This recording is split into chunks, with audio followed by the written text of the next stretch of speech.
जीवन सारा सुस्थ रहिबार घरोई tips number 1 आपण जदि अधिक टेंशन नियंती आपणक रक्त मोटा होता है जहाँ फल रक्त जमाट बांधिबारे लगी थाए। अधिक टेंशन हेले हार्ट अटैक होता है। आपण माने चेष्टा करंतु टेंशन फ्री रहिबाकू, यह शरीर पाई भल होता है। नंबर 2 क्षीर रे गुजराती मिसैकी पियंतु, यह द्वारा शरीर समस्त थकापण दूर होता है। नंबर 3 सोइबा पूर्वरु किछि समय चलंतु, यह द्वारा टेंशन फ्री अनुभव हेबा सहित भल निद हेबारे साहाय्य करिथाए एवं हाई बीपी और सुगार भली रोगरू यह बंचई थाए। नंबर 4 अधिक मीठा खाद्य खाइबा द्वारा हाड़ दुर्बल एवं यह मनीष को शीघ्र मोटा कर दे थाए, तो यथा संभव आपण माने मीठा ठारू दूरे रुहंतु। नंबर 5 गर्भवती महिला माने प्रतिदिन किछि ना किछि घरर काम करंतु, यह द्वारा शिशु अधिकरु अधिक एक्टिव रहता है और आपण भी सुस्थ रही थांती। नंबर 6 औषध खाई सारिया परे अंगूर खातु नहीं, नचेत यह मृत्युर कारण होई पारे।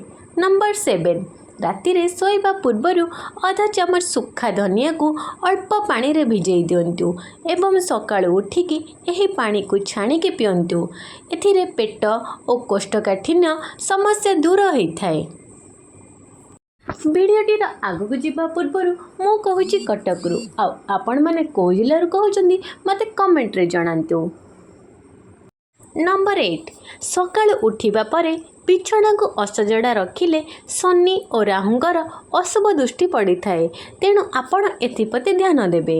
नंबर 9 आपणकर पुओ किंबा झीर प्रत्येक जन्मदिन रे ताकू खसा तेल लगांतु एवं खसा लड्डू खाइबाकू दियंतु, यह करिबा द्वारा तार सबु विघ्न दूर होइथाए।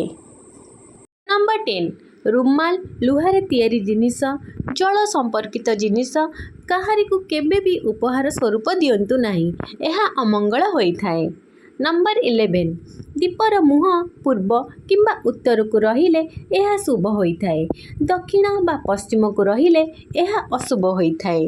नंबर 12 स्वामी एवं स्त्री मध्यरे मनमालिन्य दूर करिया पाई दुईटी मयूर पुंज को विवाह फोटो सहित एकाठी रखिबा उचित, यह द्वारा मनमालिन्य दूर होइथाए।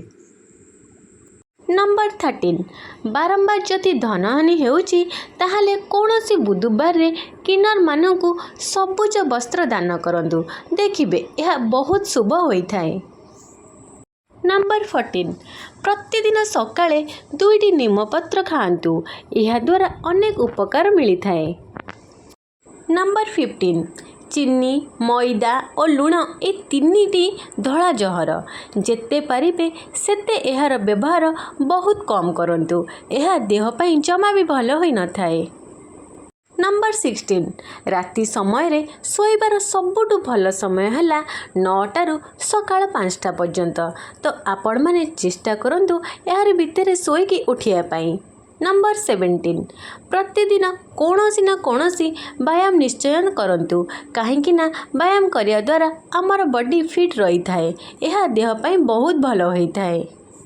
नंबर 18 निश्वास सबुबले नाकपटे नियंतु, पाटी बटे नियंतु नहीं। नंबर 19 गोटे दिन रे 8 ରୁ 12 ग्लास पानी पियंतु एवं पानी पीवा समय रे धीरे धीरे बसिकी पियंतु। मने रखिबे केबे भी पानी को ठिया ही पीवा कथा नुहे। नंबर 20 राति समय रे खट्टा पिता मिठा कषा इत्यादि खातु नहीं, यह देह पाई अमंगल होइथाए। नंबर 21 सदाबले चेष्टा करंतु सकाळे उठिबाकू, सकाळे उठिकी 30 मिनिट चलंतु, यह द्वारा मन फूर्ति हेबा सहित आपणकर शरीर मध्य सुस्थ रहे। नंबर 22 खाली पेटरे चा कि कॉफी पियंतु नहीं, सबुबले यह पीबा पूर्व 1 ग्लास पानी पियंतु। नंबर 23 सकाळु खाली पेटरे किछि बेलपत्र खाइले पेटर गैस समस्या थिले यह दूर होइथाए। नंबर 24 दिन को 100 थर हसिबा कौनसी साइकिल रे 15 मिनिट व्यायाम करिबा सहित समान होइथाए, तेणु आपण माने चेष्टा करंतु सबुदिन हसिया पाई आउ खुशी रे रुहंतु।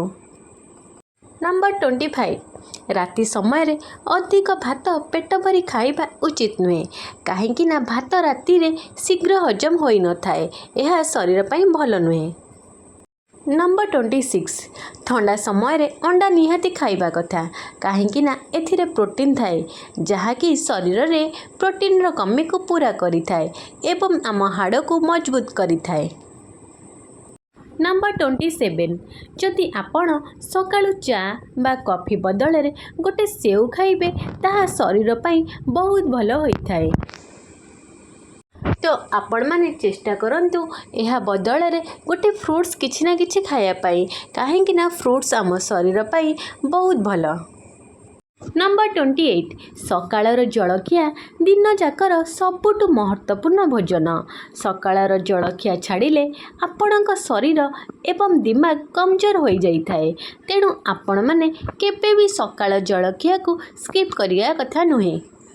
नंबर 29 सूर्य अस्त परे काहाको क्षीर हलदी एवं झाड़ू दियंतु नाही यह घर ପାଇଁ अमंगल होइथाए। नंबर 30 काठ पात्र रे लुण रखिले शुभ फल मिली थाए। नंबर 31 टंका गणिबा बेले बाहर पटु निज आड़ को गणतु एवं टंकारे छेप मारी केबे गणतु नाही यह करिबा द्वारा धन हानि होइथाए। नंबर 32 जदि केबे क्षीर उतुरी जाए यह शुभ होइथाए किंतु क्षीर उतुरी की जदि तले पड़ी जाए यह अशुभ होइथाए। नंबर 33 सूर्य अस्त परे काहाकु क्षीर हलदी एवं झाड़ू दियंतु नाही एसबु देले घरर अमंगल होइथाए। नंबर 34 पुरुष हुंतु किंबा नारी केबे भी निजर बेक को खाली रखंतु नाही यह भल होई न थाए। नंबर 35 गाधेइबा घरे नख किंबा दाढ़ी काटंतु नाही। नंबर 36 मनी पर्स रे ठाकुरंग फोटो रखंतु नाही और चाबी रिंग रे ठाकुरंग फोटो लगांतु नाही यह अमंगल होइथाए।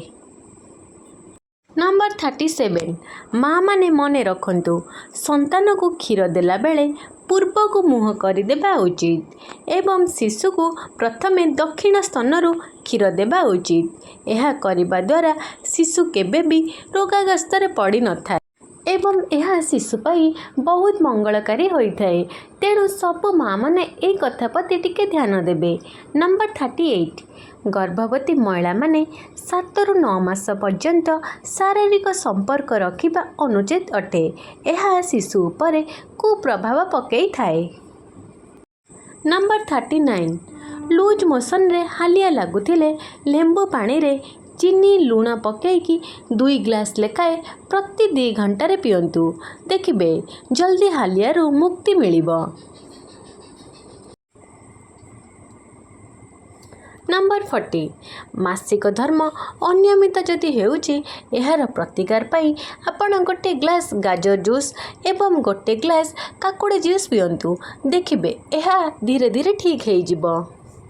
आपण मानकु जदि मो भिडियोटी भल लगी थाए ताहले लाइक कमेंट आउ शेयर करिया को जमा भी भूलिबेनी आ आपण माने जदि मो चैनल नुआ आछंती ताहले प्लीज सब्सक्राइब करि देबे।